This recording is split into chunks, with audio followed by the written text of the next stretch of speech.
এই রবিউল আউয়াল মাসে এই পৃথিবীতে এসেছেন। সর্বপ্রথম আমরা জানব নবী করিম সাল্লাল্লাহু আলাইহি সাল্লাম এই রবিউল আউয়াল মাসে জন্মগ্রহণ করেছেন কোন দিন। এ সম্পর্কে রঈসুল মুফাসসিরিন হযরত আব্দুল্লাহ ইবনে আব্বাস রাদিয়াল্লাহু তাআলা আনহুর একটি রিওয়ায়াত তিনি বর্ণনা করেন যে উলিদান নবী সাল্লাল্লাহু আলাইহি ওয়াসাল্লাম আমাল ফিলি ইয়াউমাল ইসনাইন, যে নবী করিম সাল্লাল্লাহু আলাইহি ওয়াসাল্লাম রবিউল আউয়াল মাসের সোমবার দিন, যেদিন হস্তি বাহিনী কাবা শরীফে আক্রমণ করেছিল, অর্থাৎ হাতিওয়ালা বাহিনী তার হাতি নিয়ে যখন আক্রমণ করেছিল, পরে আল্লাহ পাক রব্বুল আলামিন কিছু আবাবিলের মাধ্যমে তাদেরকে ধ্বংস করেছিলেন। ওই দিন আমাদের নবী হযরতে মুহাম্মদুর রাসূলুল্লাহ সাল্লাল্লাহু আলাইহি ওয়াসাল্লাম এই পৃথিবীতে আগমন করেছেন। আমরা জানতে পারলাম যে নবীজি রবিউল আউয়াল মাসে জন্মগ্রহণ করেছেন, দিনটি ছিল কি সোমবার দিন। এ ব্যাপারে কোনো ইখতিলাফ নেই।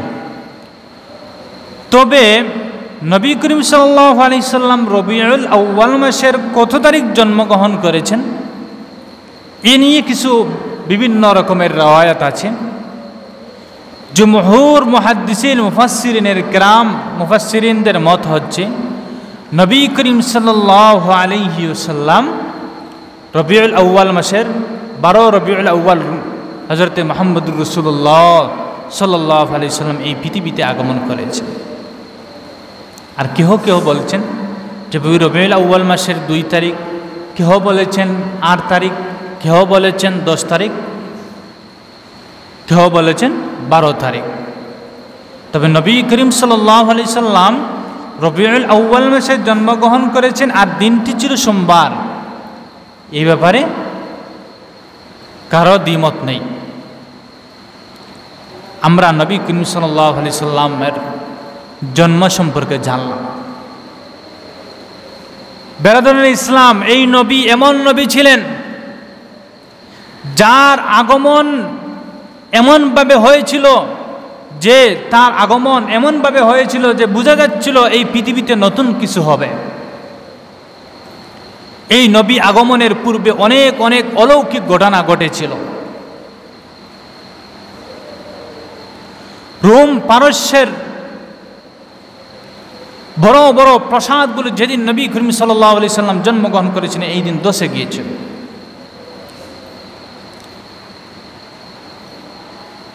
রোম কিসরার পারস্যের অগ্নিকাণ্ড, যে অগ্নি কিছুতেই নিভছিল না, এই অগ্নিকাণ্ড নবী করিম সাল্লাল্লাহু আলাইহি সাল্লামের আগমনের দিন নিভে গিয়েছিল। কোন এক পাদ্রীকে জিজ্ঞাসা করা হয়েছিল যে এই সমস্ত অলৌকিক অলৌকিক ঘটনা ঘটছে, এর কারণ কি? পাদ্রী বললেন যে আমার মনে হচ্ছে পৃথিবীতে এমন একজন লোক আসছে যিনি নেতৃত্ব দান করবেন আর পৃথিবীতে যত ধরনের কুসংস্কার আছে এই সবগুলো মিটে যাবে। আমাদের নবী করিম সাল্লাল্লাহু আলাইহি সাল্লাম আগমনের পূর্বে অনেক অলৌকিক ঘটনা ঘটেছে, অনেক অলৌকিক ঘটনা ঘটেছে। নবীজির সম্মানিতা মাতা আমিনা বর্ণনা করছেন, তিনি নিজেই বর্ণনা করছেন,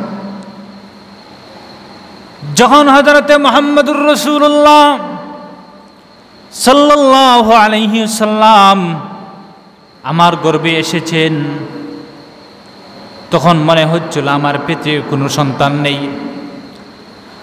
আমি এমন হালকা অনুভব করছিলাম।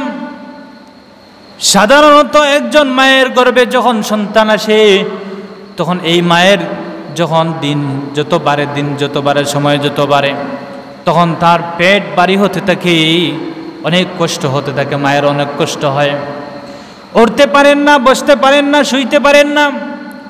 শুইতে বসতে অনেক কষ্ট হয়। আমিনা বলেন, যখন মুহাম্মদুর রাসূলুল্লাহ নবী মুহাম্মদ আমার গর্ভে আসে, তখন আমার পেট এমন হালকা ছিল, মনে হচ্ছিল আমার গর্ভে কোনো সন্তান নেই, এমন হালকা অনুভব করেছিলাম। মা আমিনা বলেন, অর্থাৎ গর্ভ অবস্থায় একজন মায়ের যে কষ্ট হয়, আমি আমিনা মুহাম্মদ গর্ভে থাকাকালে আমার মনে হচ্ছিল আমার গর্ভে কোনো সন্তান নেই, আমি কষ্ট বলতে কোনো জিনিস উপভোগ করিনি। সুবহান। আমিনা আরো বলেন, মুহাম্মদুর রাসূলুল্লাহ সাল্লাল্লাহু আলাইহি ওয়াসাল্লাম যেদিন জন্মগ্রহণ করেছিলেন, ওই দিন আমি দেখলাম যে আমার সম্মুখে একটি নূর চমকাইতেছে, যে নূরের আলো আমার কাছে মনে হচ্ছিল পূর্ব থেকে পশ্চিম পর্যন্ত আলোকিত হয়ে গিয়েছিল। হযরত আমিনা বলেন, আমি এইভাবে নবী যখন আগমন করেন আমি এইরকম অলৌকিক ঘটনা দেখছিলাম। নবী করিম সাল্লাল্লাহু আলাইহি ওয়াসাল্লামের সম্মানিতা মাতা আরো বর্ণনা করেন, মুহাম্মদ সাল্লাল্লাহু আলাইহি সাল্লাম আমার গর্ভে থাকাকালীন সময়ে আমি সব কাজ করতে পেরেছি, এমন কোনো জিনিস আমি উপভোগ করিনি যার কারণে আমার কষ্ট হয়েছে, যে আমি এই জিনিসটা অনুভব করেছি আমার গর্ভে সন্তান আছে আর এর জন্য আমি কষ্ট করতেছি, এরকম কোনো কিছুই আমি অনুভব করিনি। আমার মনে অনেক আনন্দ ছিল, অনেক ফুর্তি ছিল। এই নবী এই সবগুলো এই জিনিসটা বোঝা যাচ্ছিল যে এই নবী পৃথিবীতে আসবেন, আর আসার পর দুনিয়াতে নতুন কিছু সৃষ্টি হবে, নতুন কিছু হবে। এই সমস্ত জিনিস এইগুলাই প্রমাণ করছিল। যাই হোক, নবী করিম সাল্লাল্লাহু আলাইহি ওয়াসাল্লাম দুনিয়াতে আগমন করলেন। এই নবী আসার আগেই, দুনিয়াতে আসার আগেই তার কষ্ট যাতনা শুরু হয়ে গিয়েছিল। কিভাবে? যে এই সবগুলি প্রমাণ করেছিল যে এই নবী অন্যান্য নবীর মতো নন, বরং এই নবী একমাত্র আল্লাহর নেতৃত্বে বড় হবেন এবং আল্লাহর হুকুম বাস্তবায়ন করবেন। কিভাবে? নবী দুনিয়াতে আসার আগেই একের পর এক দুঃখ তার শুরু হয়ে গিয়েছিল।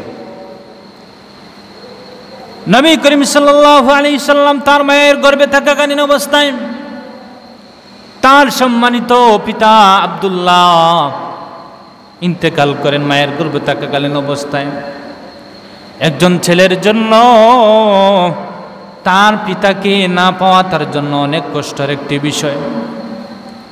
যদি কোনো সন্তান দুনিয়াতে এসে বড় হওয়ার পর জানে তার বাবা নেই, তাহলে এই সন্তানকে জিজ্ঞাসা করার পর তার কাছে দেখবেন অনেক কষ্ট আর কষ্ট, আমার বাবা নেই, কাকে বাবা ডাকবো?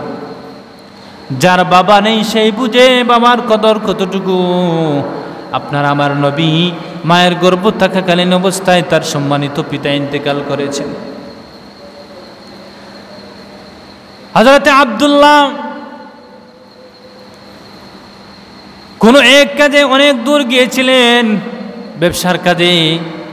হুজুর সাল্লাল্লাহু আলাইহি সাল্লামের দাদা আব্দুল মুত্তালিব একজন ব্যবসায়ী ছিলেন, বিভিন্ন জায়গায় সফর করতেন। কোন এক কাজে আব্দুল্লাহকে পাঠিয়েছিলেন, ফেরার পথে আব্দুল্লাহ পথিমধ্যে ইন্তেকাল করেন। কিন্তু নবী করিম সাল্লাল্লাহু আলাইহি ওয়াসাল্লাম তার মায়ের গর্ভে এখনো রয়েছেন। এই নবী জন্মের আগেই এতিম হয়ে যাচ্ছেন। সর্বপ্রথম দুনিয়াতে আসার আগেই তার পিতার ছায়া তার থেকে উঠে গেল। নবী করিম সাল্লাল্লাহু আলাইহি সাল্লাম জন্মগ্রহণ করার পর পিতার যে স্নেহ মায়া আছে এগুলো কিছুই উপভোগ করতে পারেননি। জন্মের আগেই তার সম্মানিত পিতা দুনিয়া থেকে চলে গেছেন। জন্মগ্রহণ করার পর মা আমিনা নবী করিম সাল্লাল্লাহু আলাইহি সাল্লামকে কিছুদিন দুধ পান করান। আরবের একটি নিয়ম ছিল, সন্তান জন্মগ্রহণ করার পর তাদের সন্তানদেরকে হৃষ্টপুষ্ট করার জন্য তারা দূরবর্তী পার্শ্ববর্তী এলাকার দাত্রী যারা দুধ পান করে এই সমস্ত মহিলার কাছে পাঠিয়ে দিত টাকার মাধ্যমে, টাকার বিনিময়ে। এর দ্বারা তাদের উদ্দেশ্য ছিল তাদের সন্তানগুলো হৃষ্টপুষ্ট হবে। এই জন্য আরবের রীতি ছিল তারা যেই সন্তান জন্মগ্রহণ করত টাকার বিনিময়ে পার্শ্ববর্তী মহিলাদের কাছে পাঠিয়ে দিত দুধ পান করানোর জন্য। আপনার আমার নবী হযরত মুহাম্মদুর রাসূলুল্লাহ সাল্লাল্লাহু আলাইহি সাল্লাম দুনিয়াতে আগমন করলেন। তার দাদা আব্দুল মুত্তালিব যখন মুহাম্মদুর রাসূলুল্লাহ সাল্লাল্লাহু আলাইহি সাল্লাম দুনিয়াতে আগমন করেছেন এই সংবাদ শুনে আব্দুল মুত্তালিব অনেক আনন্দিত, আনন্দে আত্মহারা, অনেক খুশি, আমার নাতি দুনিয়াতে এসেছে, নাতি এসেছে। আব্দুল মুত্তালিব মুহাম্মদুর রাসূলুল্লাহ সাল্লাল্লাহু আলাইহি সাল্লামকে নিয়ে কাবা শরীফে রওনা হলেন। সেখানে গিয়ে নিয়ে গেলেন এবং সেখানেই তার নাম তিনি মুহাম্মদ রেখেছিলেন। সুবহানাল্লাহ। এই নবী আস্তে আস্তে বড় হতে শুরু করলেন। কিছু অলৌকিক ঘটনা জন্মের সময় কি কি অলৌকিক ঘটনা ঘটেছিল আরো কিছু বলি। তার চাচা আবু তালিব একদিন নবীজি সাল্লাল্লাহু আলাইহি সাল্লামকে বললেন, হে আমার ভাতিজা, তোমাকে আজকে আমি তোমার সম্পর্কে কিছু বলতে চাই। নবী করিম সাল্লাল্লাহু আলাইহি সাল্লাম বললেন, চাচা কি বলবেন, কি বলেন? তখন তার চাচা বললেন, হে মুহাম্মদ, যেদিন তুমি দুনিয়ায় এসেছিলে সেদিন তোমার মায়ের কাছ থেকে আমি শুনেছি, যখন তুমি দুনিয়াতে আগমন করেছিলে ওই দিন তোমার মায়ের ঘরে হারিকেল জ্বালানোর তেল ছিল না, অন্ধকার, ঘরটি অন্ধকারে ছিল। তোমার আম্মা আমাকে বলেছেন, তোমার মায়ের কাছ থেকে শুনেছি, যেদিন তুমি দুনিয়াতে আগমন করো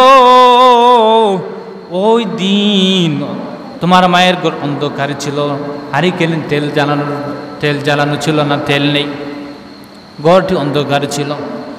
যখন তোমার জন্ম হয়েছে সাথে সাথে ঘরটা আলোকিত হয়ে গিয়েছিল, তোমার লাইটের আলোয় আলোকিত, নূরে আলোকিত হয়ে গিয়েছিল। সুবহানাল্লাহ। চাচা বলেন, হে মুহাম্মদ ভাতিজা, এই বলে শেষ নয়, আরো আছে। মুহাম্মদুর রাসূলুল্লাহ সাল্লাল্লাহু আলাইহি সাল্লাম বললেন, চাচা আর কি? তখন বললেন, হে আমার ভাতিজা, তোমার আম্মা বলেছেন যখন তুমি দুনিয়াতে আগমন করেছো ওই সময় তিনি এমন একটি নূর দেখেছেন যে নূরের পাওয়ারে পারস্যের বড় বড় খণ্ড বিস্তালা প্রাসাদগুলো তোমার আম্মা স্বচক্ষে দেখতে পেয়েছিলেন। সুবহানাল্লাহ। চাচা বলেন, হে ভাতিজা, এই শেষ নয়। মুহাম্মদুর রাসূলুল্লাহ সাল্লাল্লাহু আলাইহি সাল্লাম বললেন, কি চাচা আর কি আছে বলেন? তখন চাচা বললেন, হে আমার ভাতিজা, যখন তুমি দুনিয়াতে এসেছিলে ওই দিন তোমার আম্মা আমাকে বলেছেন যে তুমি এমনভাবে আগমন করেছিলে যে জন্মগ্রহণ করার পর সাথে সাথে বাচ্চারা কান্নাকাটি করে, কিন্তু হে নবী, হে মুহাম্মদ, হে ভাতিজা, যেদিন তুমি আগমন করেছিলে ওই দিন নাকি জন্মের সাথে সাথে তুমি আত্তাহিয়াতুর সূরাতে বসে গিয়েছিলে। সুবহানাল্লাহ। হে আমার ভাতিজা, এই শেষ নয়। তোমার আম্মা বলেছেন তুমি নাকি তাশাহুদ পড়তে শুরু করেছেন এবং সিজদা দিতে শুরু করেছেন এবং শাহাদাত আঙ্গুল দ্বারা আকাশের দিকে তুলছেন আর নামাচ্ছেন, এইরকম অবস্থা তোমার আম্মা দেখেছেন। চাচা বলেন, হে আমার ভাতিজা, এই শেষ নয়। মুহাম্মদুর রাসূলুল্লাহ সাল্লাল্লাহু আলাইহি সাল্লাম বললেন, হে চাচা আর কি আছে বলেন? তখন চাচা বললেন, হে আমার ভাতিজা, যেদিন তুমি জন্মগ্রহণ করেছিলে ওই দিন নাকি তোমার শরীরে কোনো রক্ত ছিল না, মনে হচ্ছিল তোমাকে গোসল করিয়ে তোমাকে পাঠানো হয়েছে। অর্থাৎ তোমার শরীরে একজন সন্তান জন্মগ্রহণ করার পর পানি ভেজা রক্ত শরীরে থাকে কিরকম বিশ্রীর মতো দেখা যায়, কিন্তু হে ভাতিজা, যেদিন তুমি দুনিয়াতে আগমন করেছিলে ওই দিন মনে হচ্ছিল তোমার শরীরে কোনো রক্ত নেই, মনে হয় তোমাকে গোসল করিয়ে দেওয়া হয়েছে। চাচা বলেন, হে ভাতিজা, এই শেষ নয়, আরো অনেক কিছু আছে। হযরত মুহাম্মদুর রাসূলুল্লাহ সাল্লাল্লাহু আলাইহি সাল্লাম বললেন, হে চাচা কি বলেন? এরপর বললেন, হে আমার ভাতিজা, যেদিন তুমি আগমন করেছিলে ওই দিন তোমার গড়টা, তোমার মায়ের গড়টা নূরের গ্রানে, আতরের গ্রানে সমস্ত গড় গ্রানওয়ালা হয়ে গিয়েছিল। সুবহান। এই সমস্ত অলৌকিক ঘটনা ঘটার দ্বারা এই জিনিসটাই প্রমাণিত হচ্ছে যে এই যে নবী আসছেন উনি অন্যান্য নবীর মতো নয়, উনি অনেক কিছু করবেন, এই সবগুলি প্রমাণ করছে।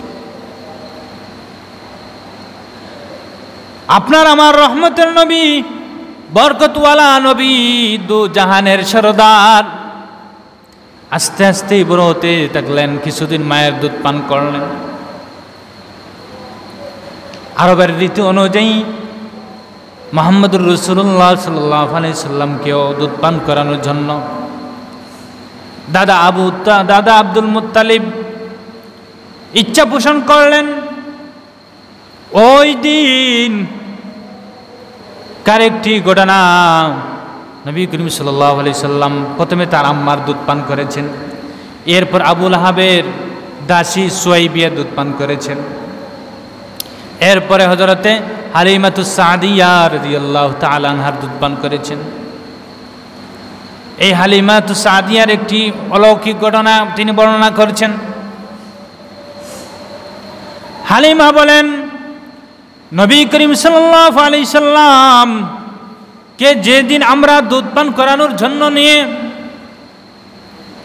নেওয়ার জন্য আসছিলাম ওই বছর দুর্ভিক্ষ ছিল। হালিমা একটি ঘটনা বর্ণনা করেন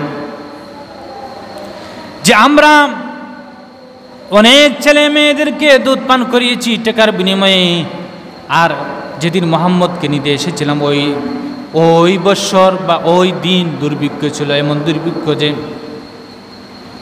মানুষ অভাবের মধ্যে ছিল, এমন অভাব ছিল যা বলার মতো নেই, এমন এরকম অভাব ছিল।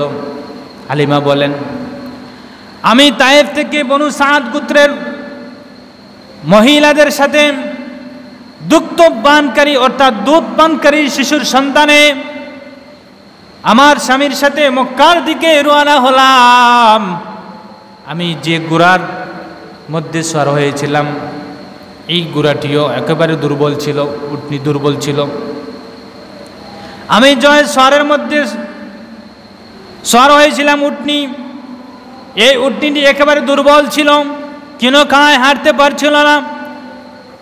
এমন অবস্থা ছিল যে তার স্তন অলান পর্যন্ত শুকিয়ে গিয়েছিল, দুধ কিছুই ছিল না, একেবারে কিনোকায় হয়ে গিয়েছিল। আমি আমার স্বামীর সাথে তায়েফ বনু সাদ গোত্রের মহিলাদের সাথে মক্কার দিকে রওনা দিলাম, কিন্তু আমার সওয়ারিটা এমন দুর্বল ছিল যে তাদের সাথে তাল মিলিয়ে চলতে পারছিল না, যার কারণে আমার সাথী সঙ্গী যারা ছিলেন তারা আমার অনেক আগে মক্কায় চলে এসেছেন, আমি তাদের অনেক পিছে রয়ে গিয়েছিলাম। শেষ পর্যায়ে আমি যখন মক্কা নগরীতে এসে পৌঁছলাম, এসে দেখলাম আমার সফর সঙ্গী যে সমস্ত মহিলা ছিলেন তারা ধনী ধনী ফ্যামিলির ছেলেদেরকে মেয়েদেরকে দুধ পান করানোর জন্য টাকার বিনিময়ে তারা নিয়ে গেছে। আমরা খুঁজতে খুঁজতে এতিম শিশু ছাড়া আর কাউকে পাইনি।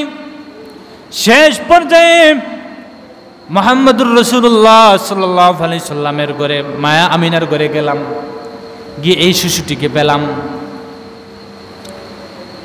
প্রথমে আমি ভাবছিলাম যে এই এতিম শিশুকে নিয়ে তো কোনো ফায়দা হবে না, কোনো টাকা পয়সা পাওয়া যাবে না, কিন্তু আমরা তো দুর্ভিক্ষের মধ্যে আছি, কি উপায়, কি করা যাবে, খালি হাতে কিভাবে ফিরে যাই, এত দূর থেকে আসলাম। হালিমা বলেন, শেষ পর্যায়ে যখন আমরা একেবারে নিরুপায় হয়ে গেলাম, ধনী কোনো শিশু নেই যাকে নেওয়ার দ্বারা দুধ পান করানোর মাধ্যমে টাকা পাবো, এরকম কোনো শিশু নেই, উপযুক্ত শিশু নেই। শেষ পর্যায়ে আমি আমার স্বামীকে বললাম, হে আমার স্বামী, খালি হাতে আমরা ফিরে যেতে আমার মন চাচ্ছে না, আমার মন খালি হাতে যেতে মন যেন মানতেছে না। হে আমার স্বামী, যাই হোক এই এতিম শিশুটিকে আমাদের সাথে নিয়ে নেই।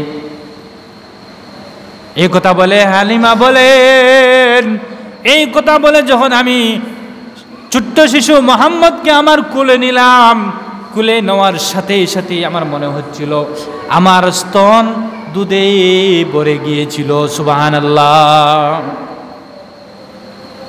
হালিমা বলেন, এই শিশু এতিম শিশু মোহাম্মদকে যখন আমার কোলে নিলাম, কোলে নেওয়ার পর যখন তাকে নিয়ে যাওয়ার উদ্দেশ্যে রওনা দিলাম, সাথে সাথে দেখলাম আমার স্তন দুধে ভরে গেছে, দুধে পরিপূর্ণ হয়ে গেছে। সুবহানাল্লাহ। হালিমা বলেন, এরপর একটা স্থানে আমরা আশ্রয় নিলাম, শিশু এই এতিম শিশু মোহাম্মদকে দুধ পান করালাম। হালিমা বলেন, এই শেষ নয়, এমনকি আমাদের উটনির স্তনও দুধে পরিপূর্ণ হয়ে গিয়েছিল। আমার স্বামী যখন উটনির স্তনে গিয়ে হাত দিচ্ছিলেন, দেখলেন ওলান ভর্তি দুধে পরিপূর্ণ হয়ে গেছে। হালিমা বলেন, এরপর আমরা সেখানেই প্রতিমধ্যে রাত্রি যাপন করলাম। পরের দিন আমরা এই সোয়ারের মধ্যে আমরা রওনা দিলাম, সোয়ারির মধ্যে রওনা দিলাম। হযরত হালিমা বলেন, এই সময়ের একটি আশ্চর্যজনক ঘটনা হচ্ছে, যে সোয়ারি দিয়ে আমি প্রথমে মক্কায় এসেছিলাম, এই সোয়ারিটি অনেক দুর্বল ছিল, যার কারণে আমার সাথী সঙ্গী যারা ছিলেন তারা আমাকে পিছিয়ে ফেলে এসেছিল।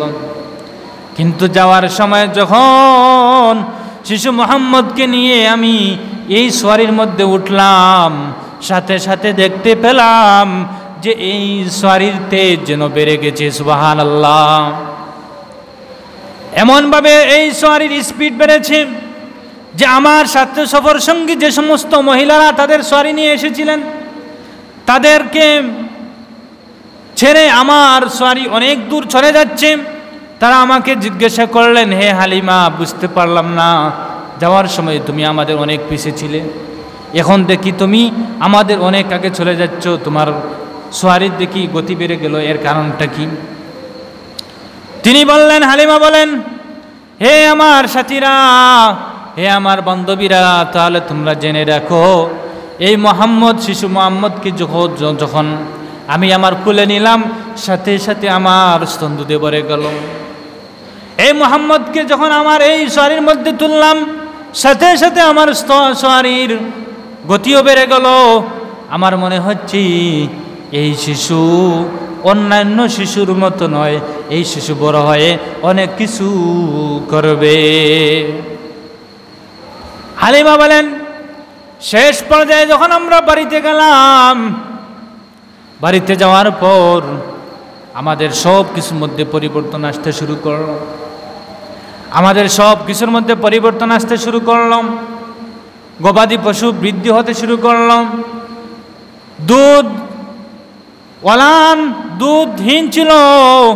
এই শিশু মোহাম্মদকে যখন আমাদের ঘরে নিলাম, তখন দেখলাম আমাদের পশুগুলোর ওলান দুধে পরিপূর্ণ হয়ে গেছে।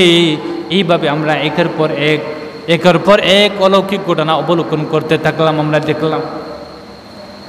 হালিমা বলেন, এরপর আমি এই মোহাম্মদকে যখন দুধ পান করাতাম, তখন আমার মনে হতো যেন আমার কাছে আমার চক্ষু একেবারে আলোকিত হয়ে গেছে, পৃথিবী যেন আমার কাছে একেবারে লাইটের মতো লাগতেছে, যেমন আমার কাছে অনেক সুন্দর পৃথিবী লাগছে, আলোকিত পৃথিবী লাগতেছে। হালিমা বলেন, এইভাবেই শিশু মোহাম্মদকে আমার কাছে রাখলাম, আর একের পর এক বরকত পেতে থাকলাম। নবী করিম সাল্লাল্লাহু আলাইহি সাল্লাম এইভাবে যখন দুনিয়াতে আগমন করেছিলেন, তার জন্মের শুরুতেই এরকম বিভিন্ন রকমের অলৌকিক ঘটনা প্রকাশিত হয়েছে। মা আমিনা কিছুদিন পর নবী করিম সাল্লাল্লাহু আলাইহি সাল্লামের বয়স যখন 6 বছর হল, তখন তার মাও দুনিয়া থেকে চলে গেলেন।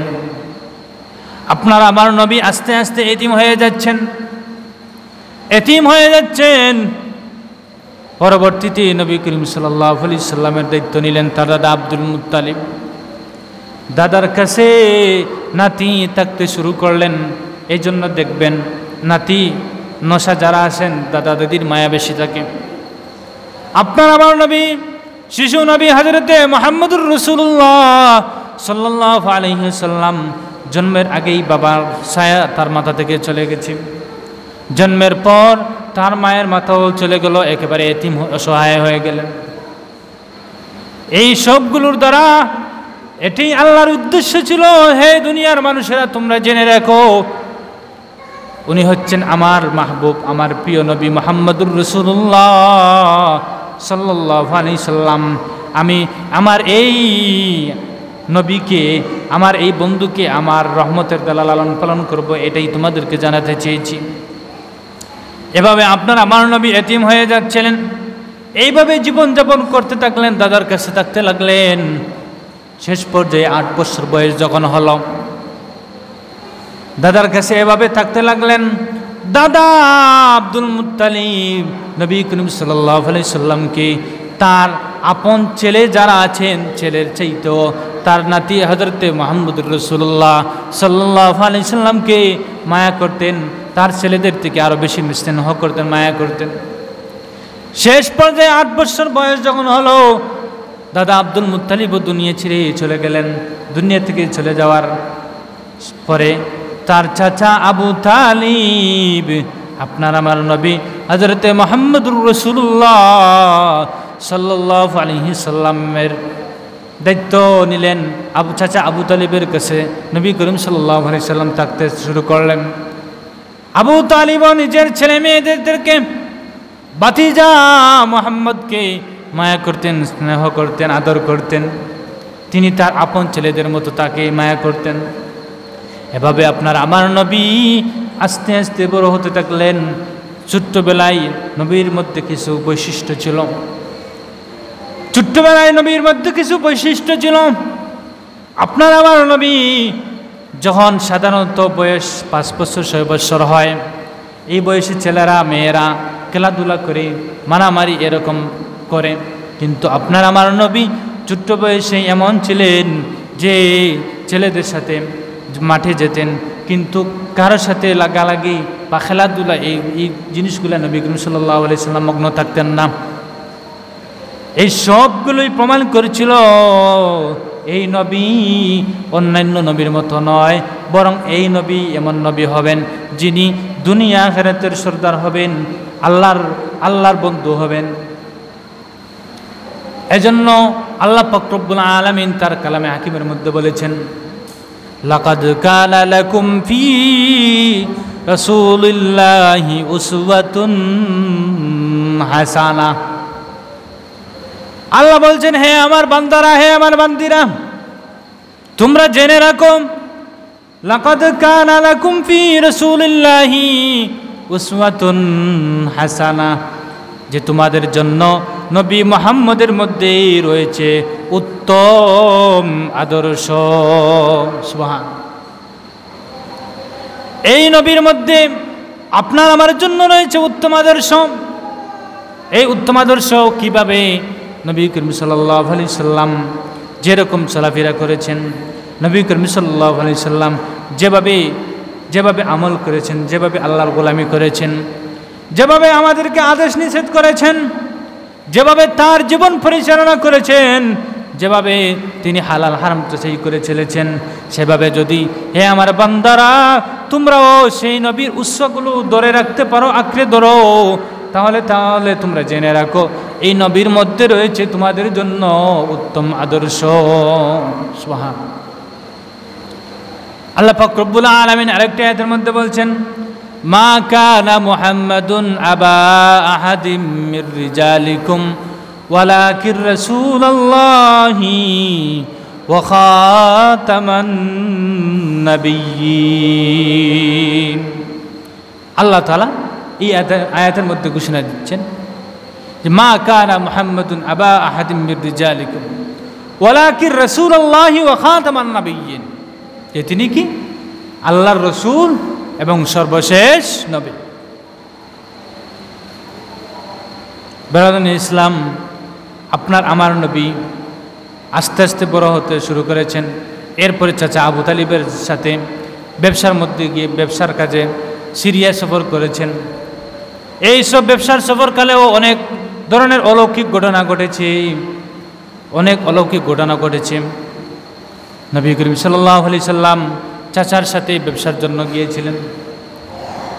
এই পথিমধ্যে একজন পাদ্রীর সাথে সাক্ষাৎ হয়। এই পাদ্রী তার চাচাকে বললেন, হে আবু তালিব, সাথে কে? তিনি বললেন, আমার ভাতিজা মুহাম্মদ।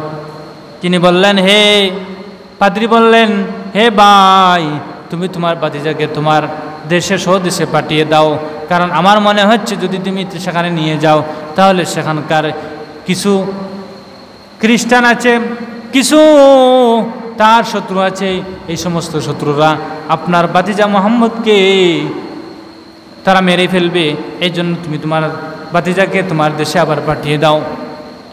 তখন তিনি বললেন, কিসের জন্য?